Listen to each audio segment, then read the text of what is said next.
Iran being welcomed back into the international community. That's right. It's really the major story in the press today. Let's start with the Wall Street Journal. They make it sound so simple today.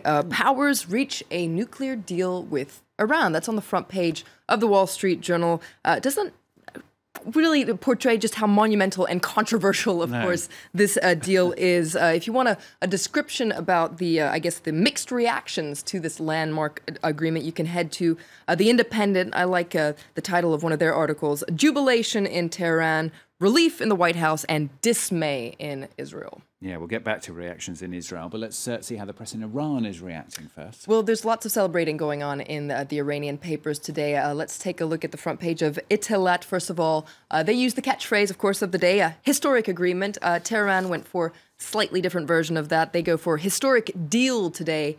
That's what Tehran Times says on their front page. Iranian papers are really echoing what the President Hassan Rouhani said yesterday, and that's that Iran really achieved all the objectives that it had really been trying to achieve in the nuclear talks with the six world powers. So lots of celebrating and seeing this as a victory for Iran. And other papers agreeing, really, that Iran does seem to be the big winner here.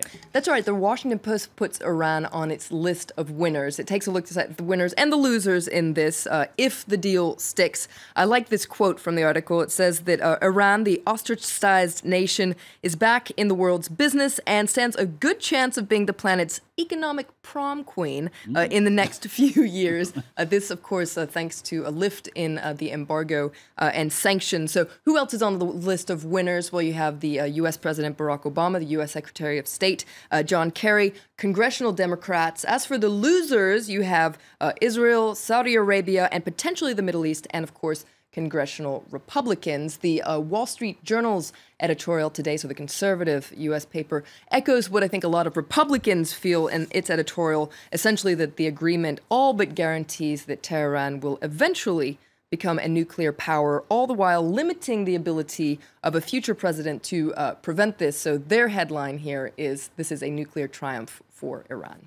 Yeah, you've also put out a piece, haven't you, from the British paper, The Guardian, the deal saying it's actually a triumph for diplomacy. That's right. The deal is a triumph for patient diplomacy and pragmatism. It's an opportunity that should be seized, according to The Guardian. After all, over the past 13 years, the standoff between Iran and the U.S. has really threatened to escalate into a war, and that's what the New York Times says in its editorial today, New York Times more liberal paper. It says that the deal does what no amount of political posturing and military threats have managed to do before. It puts a strong, verifiable limit on Iran's ability to develop a nuclear weapon, at least for the next 10 to 15 years.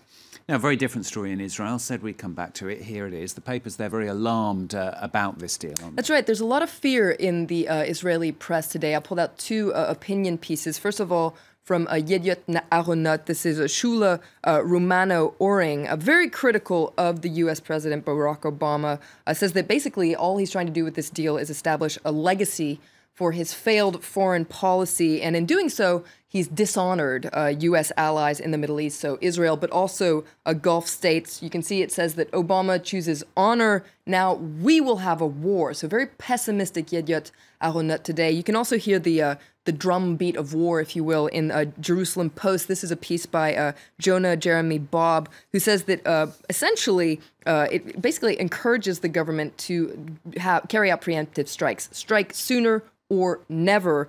Israel probably has until around mid-December to preemptively strike Iran's nuclear program before it gets hard to justify this legally. So Israeli papers are really echoing what the Prime Minister Benjamin Netanyahu said, that this is a jackpot deal for Iran and a bad mistake of horrific proportions for the rest of the world. And other regional papers also very worried, particularly those in Saudi Arabia. That's right. Lots of concern in Saudi Arabia. Pretty much the same thing that we're hearing in other papers, whether it's Israel, et cetera, that this is just delaying Iran's getting a nuclear bomb. This is a cartoon in Al Watan, so a Saudi paper, that points out that in the meantime, what this deal is going to do is essentially open up a cash flow into Iran, and you can see where that cash is headed. It's headed straight into the mouth of terrorist organizations.